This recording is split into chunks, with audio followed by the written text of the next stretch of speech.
Turminha boa da terceira série, sejam bem-vindos a mais uma aula de História.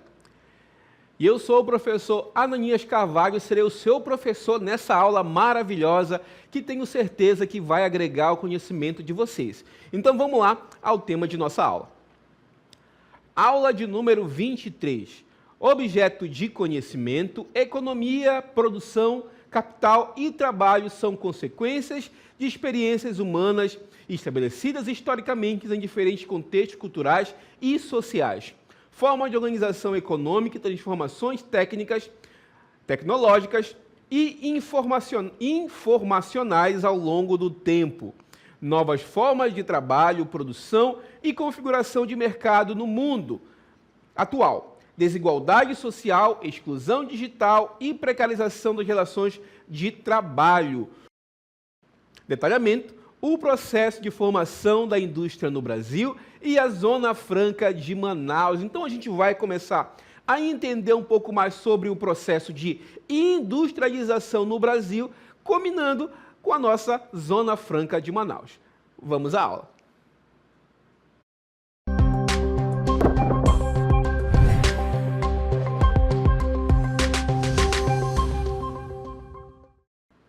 Trouxe vocês, então, para uma fábrica, justamente para a gente falar sobre o processo de industrialização do Brasil, a formação da indústria no nosso país. E para a gente falar da formação da indústria no Brasil, é sempre interessante a gente relembrar que esse processo de industrialização ele foi tardia no Brasil. Enquanto na Inglaterra e em outros países da Europa, a industrialização começou ali em meados do século XVII e XVIII. Aqui no Brasil, a indústria só foi consolidar-se de fato ali na segunda metade do século XIX, mas de fato aconteceu o processo ali a partir do século XX. Até porque, gente, o Brasil historicamente era um país predominantemente agrário.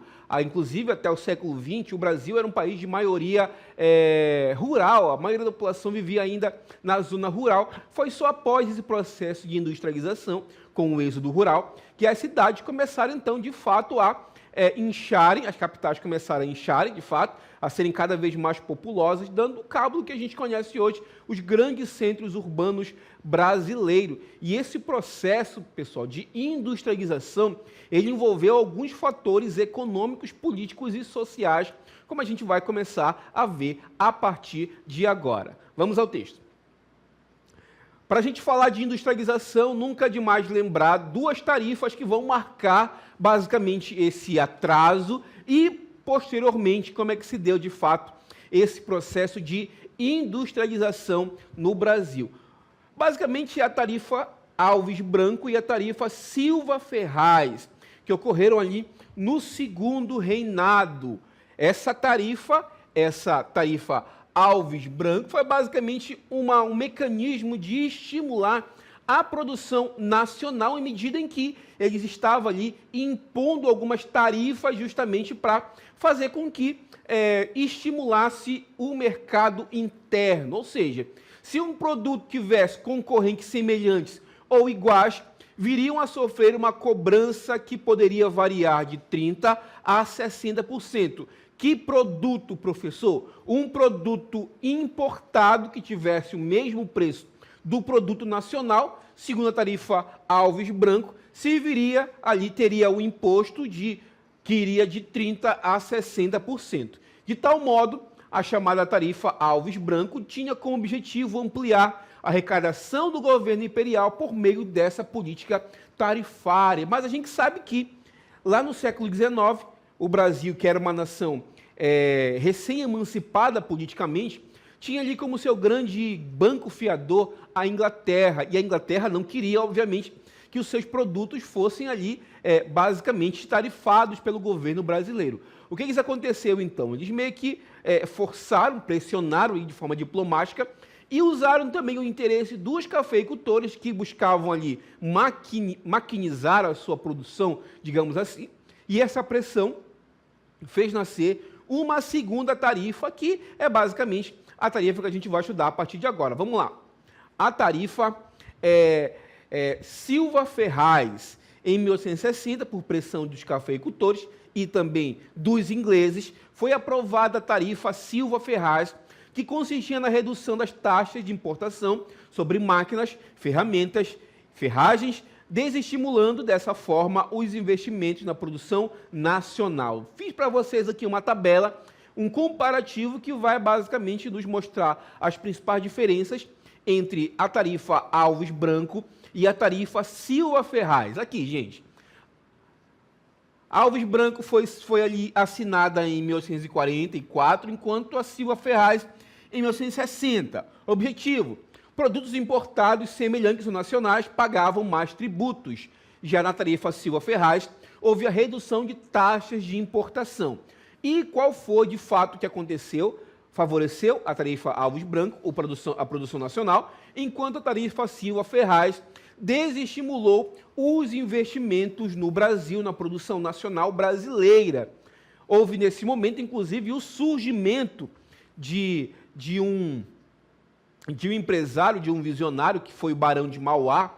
Inclusive, o Barão de Mauá foi considerado um dos primeiros empresários aqui brasileiros que, de fato, investiu na produção industrial nacional, mas teve, como vocês devem imaginar, uma grande pressão da elite agrária ligada ao café. Vamos adiante, vamos lá, gente. Basicamente, a gente vai, então, ali no final do século XIX, a Indústria Brasileira no final do século XIX, que era incipiente, a economia era essencialmente agrária, como eu falei para vocês. As exportações de produtos como açúcar e café e borracha e algodão eram basicamente esses os principais produtos de exportação brasileira. Você sabe que, basicamente, quando a economia é ligada ali ao setor agrário, boa parte dos interesses são vinculados a esse setor. Precursores: a abolição da escravidão, 1888, e a chegada de imigrantes europeus. E esses imigrantes europeus vêm para o Brasil, não trazem apenas os seus corpos, trazem também as suas ideias, e essas ideias elas começam a contestar a realidade dessa nação que está começando ali a se industrializar. Houve também nesse momento a introdução de pequenas indústrias urbanas, como a indústria têxtil, as indústrias alimentícias e principalmente na região sul e sudeste, o que seria o embrião da industrialização brasileira. Aqui, como o texto fala para a gente, houve também a importação de máquinas e capital estrangeiro. Foi, como eu falei para vocês, o que viria a ser o embrião da industrialização brasileira, e também ocorreu nesse momento o que a gente conhece como o movimento operário brasileiro.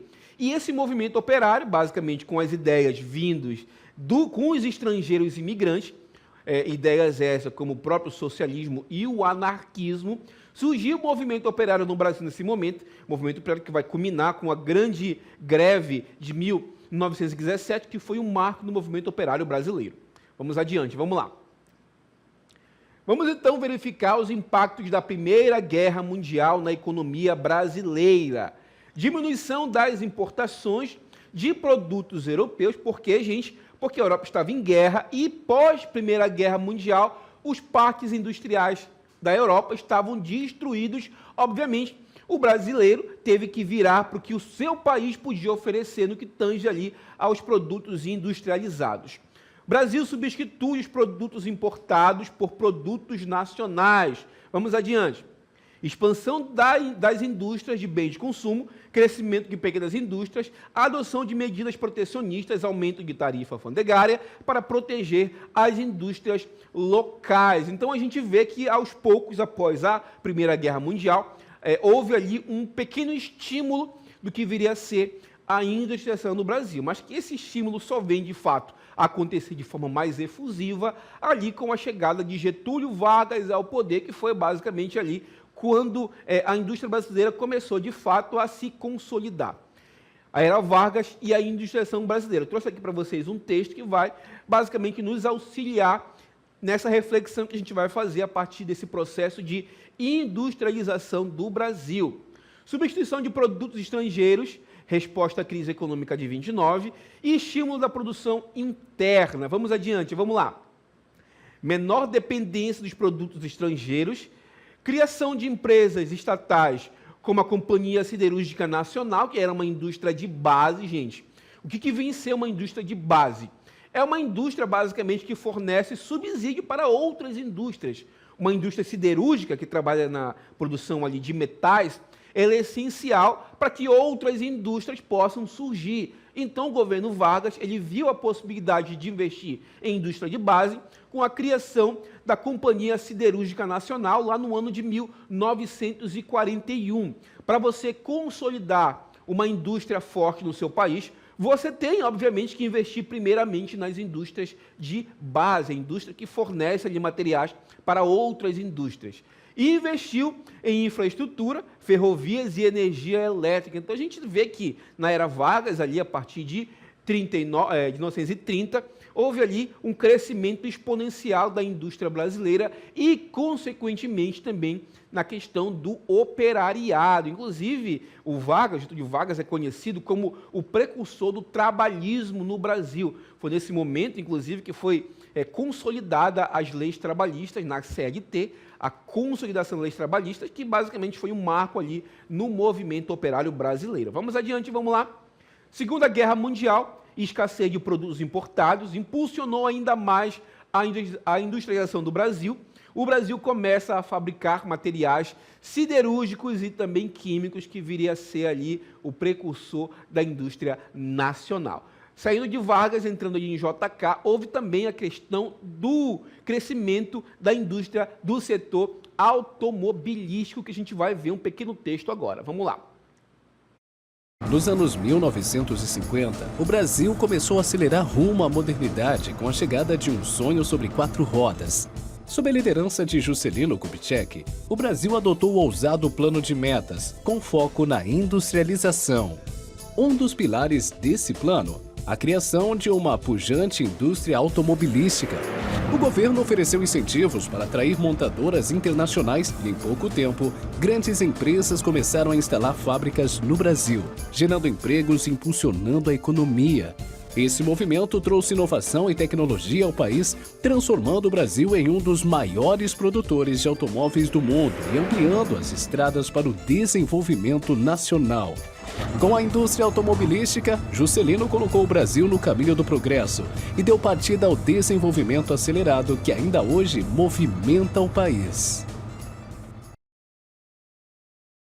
Então, a gente está vendo que o Juscelino Kubitschek, através ali do chamado plano de metas, que a gente vai ver daqui a pouco, ele estimulou, entre outras coisas, o crescimento ali da chamada indústria automobilística brasileira, fazendo com que algumas empresas, algumas fábricas, algumas multinacionais se instalassem no Brasil. Ao mesmo tempo em que ele estimulou essa indústria, ele também abriu, de certa forma, os mercados brasileiros para o capital estrangeiro, basicamente buscando investimento para essa nascente indústria. Vamos ao texto, vamos lá, galera.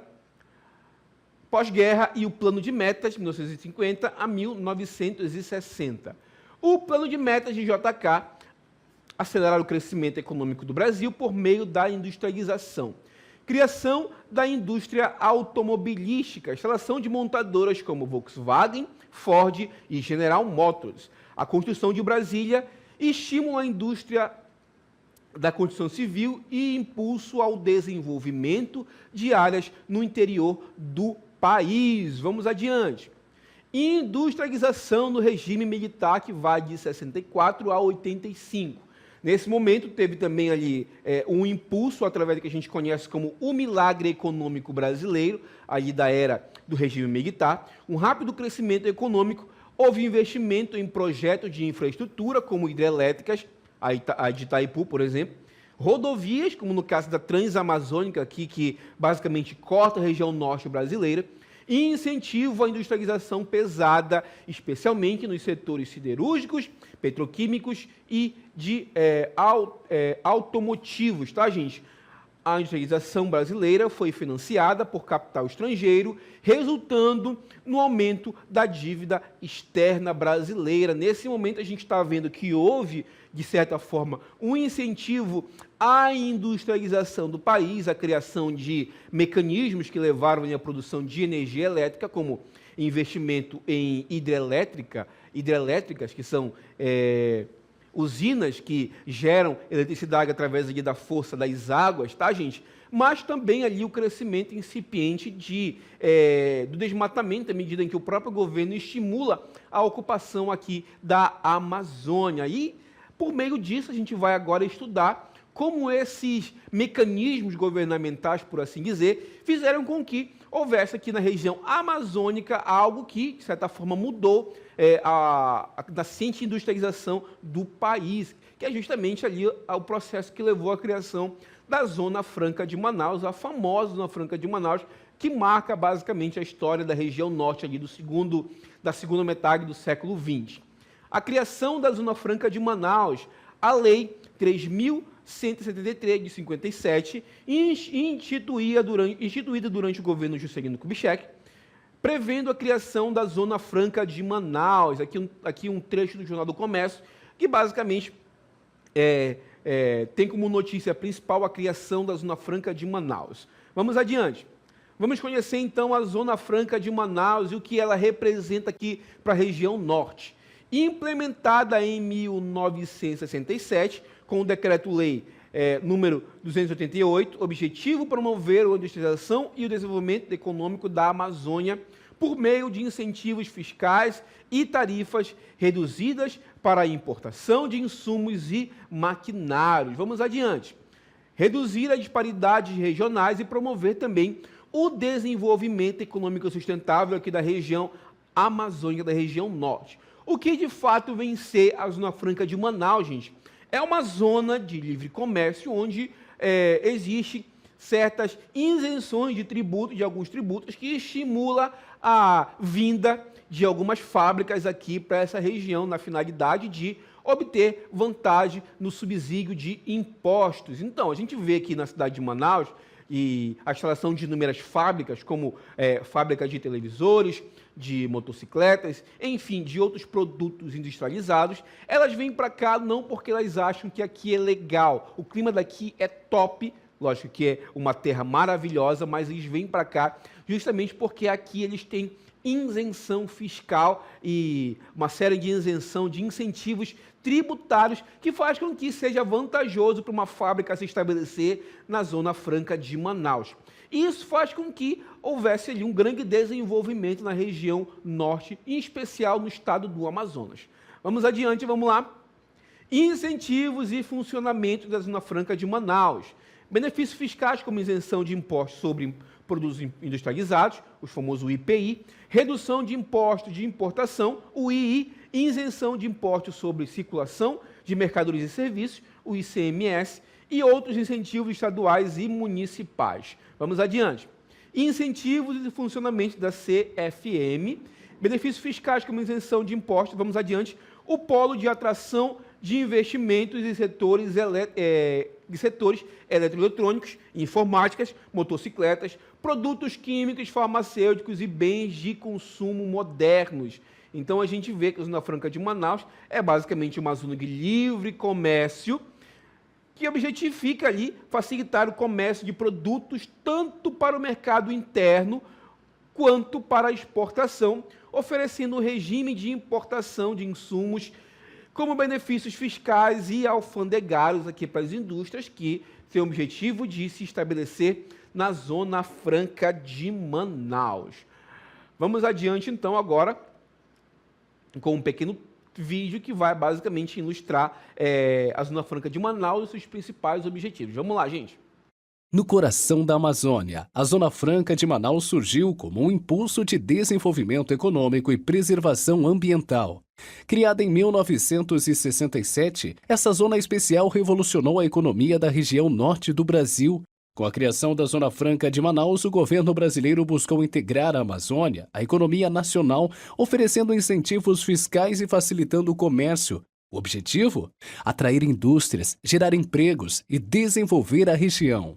A Zona Franca opera como uma área de livre comércio. Empresas instaladas aqui podem importar insumos sem impostos, fabricar produtos com tecnologia de ponta e exportá-los para outras partes do Brasil e do mundo. O incentivo fiscal reduz os custos e torna a região competitiva no mercado global. O impacto foi significativo. Manaus se transformou em um polo industrial, gerando milhares de empregos, atraindo investimentos e modernizando a infraestrutura da região. A economia diversificada trouxe progresso para a Amazônia. Além de impulsionar a economia, a Zona Franca ajuda a preservar a Amazônia. O desenvolvimento urbano e industrial evita a expansão descontrolada para áreas florestais, protegendo o meio ambiente e promovendo uma economia mais sustentável. A Zona Franca de Manaus é um exemplo de como o livre comércio, a industrialização e a sustentabilidade podem caminhar juntos para promover o desenvolvimento da Amazônia, garantindo um futuro melhor para todos.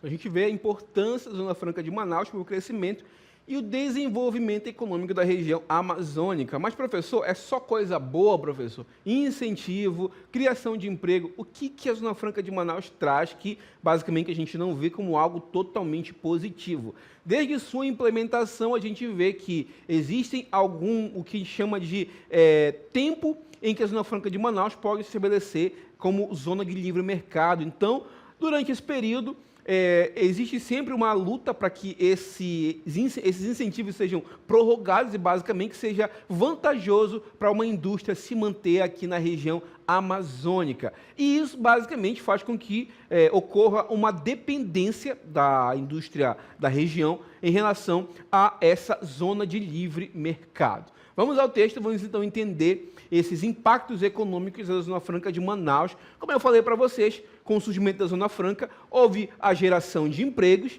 houve uma urbanização e crescimento populacional de Manaus, sendo que esse crescimento econômico, esse crescimento populacional, ele não foi feito de forma orgânica, ou seja, ele não aconteceu de forma organizada. Houve sim um crescimento desorganizado da capital do Amazonas, e isso fez com que vários bairros surgissem de forma periférica, através das famosas invasões. Houve um crescimento não organizado e não orgânico da cidade de Manaus, e isso foi, de fato, uma coisa não tão vantajosa para a cidade. Não houve também um incentivo no interior do estado, apenas aqui em Manaus. Isso fez com que, basicamente, as pessoas que não tinham uma condição de vida adequada nos interiores migrassem para Manaus na busca ali de trabalho no polo industrial. Isso fez com que, mais uma vez, a cidade inchasse populacionalmente. Desenvolvimento da região norte, diversificação da economia na região também. Outrora, antes da implantação da Zona Franca de Manaus, a região vivia basicamente do extrativismo, mas com a criação da Zona Franca de Manaus houve ali o crescimento do setor industrial. Vamos adiante, vamos lá. Menor dependência econômica das atividades tradicionais, promoção da modernização da infraestrutura local, os portos, aeroportos e setores de telecomunicação. Vamos adiante, mas também nem tudo são flores. Houveram algumas críticas a esse modelo e essa crítica a gente vai verificar a partir de agora. As críticas e desafios do modelo Zona Franca de Manaus. Dependência de incentivos fiscais utilizados para atrair empresas, economia artificial sustentada por subsídios governamentais, alto custo logístico, dificuldade de estradas de insumo e distribuição dos produtos devido à localização geográfica de Manaus. Inclusive, também é uma das críticas que fazem esse modelo o fato da dependência do setor portuário, que a Zona Franca de Manaus ela tem, basicamente porque não tem uma malha viária que vai ligar Manaus ao restante do país, a região sul do país, a região mais desenvolvida no que tange ali a industrialização. Isso faz com que grande parte dos produtos acabam dependendo do setor fluvial e algumas intempéries naturais acabam fazendo com que esses produtos cheguem atrasados nos seus portos de destinos. Isso é uma grande crítica, inclusive, que se faz ali à Zona Franca de Manaus, é esse modelo implementado aqui na nossa capital. Vamos adiante com o texto, vamos lá.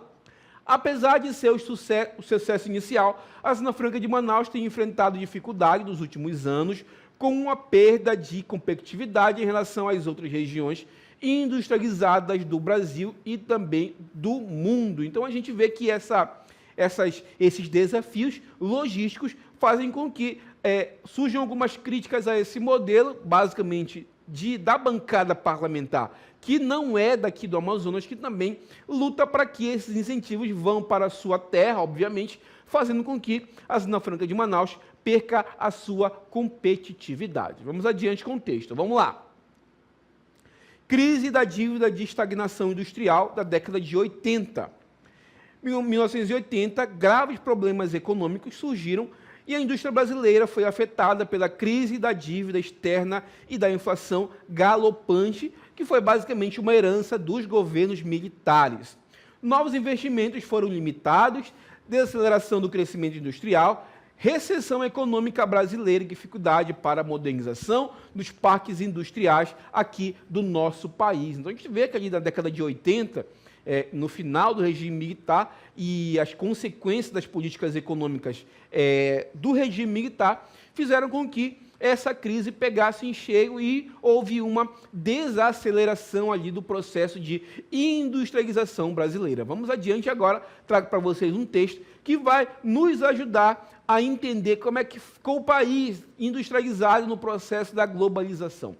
Reestruturação e globalização anos 90 e 2000. Houve uma abertura econômica através de privatizações e a modernização da indústria, mas essa privatização ela sofreu algumas críticas, até porque grande parte das indústrias de base brasileira, aquelas que produzem insumos que ajudarão a outras indústrias, elas foram privatizadas. Isso basicamente fez com que essas indústrias ficassem dependentes ali nas mãos do capital privado.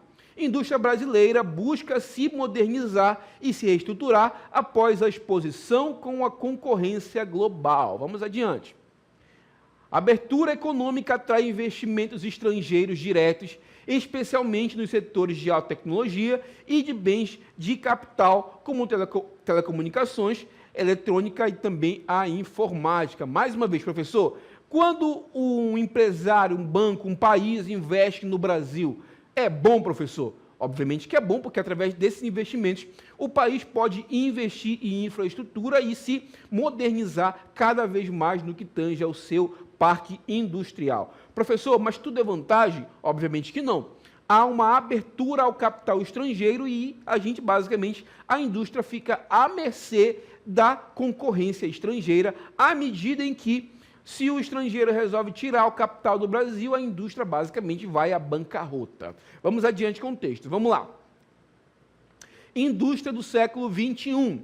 A indústria brasileira diversificou-se e tornou-se mais complexa, destacando-se setores como agronegócio, a aviação, com a Embraer, que é uma das maiores empresas de aviação do mundo, e petróleo e gás, tecnologias também da informação, a chamada tecnologia na área de TI, onde o Brasil também é muito forte. Mas, basicamente, a principal menina dos olhos do governo brasileiro atualmente é o agronegócio, que, obviamente, tem mais investimento e é o principal produto de importação, ou seja, o principal produto que sai do Brasil para o exterior é, basicamente, os ligados ao agronegócio.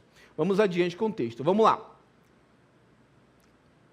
Desafios do setor industrial, alta carga tributária, infraestrutura deficiente e burocracia, desindustrialização, perda de participação no PIB, ou seja, a indústria perdeu grande parte de sua participação no PIB, basicamente ali graças à ascensão do agronegócio, e enfrenta forte concorrência dos chamados países asiáticos, basicamente a China, que é uma das grandes produtoras de produtos industrializados do mundo, onde também os produtos chineses acabam invadindo aqui os mercados brasileiros, sendo concorrência direta ali com os produtos nacionais. Vamos adiante agora sim com o texto, vamos lá?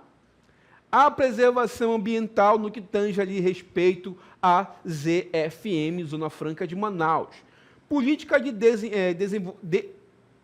política de sustentabilidade, crescimento industrial em áreas urbanas, evita a expansão de atividades predatórias, como a agricultura extensiva e a mineração, que podem provocar o desmatamento.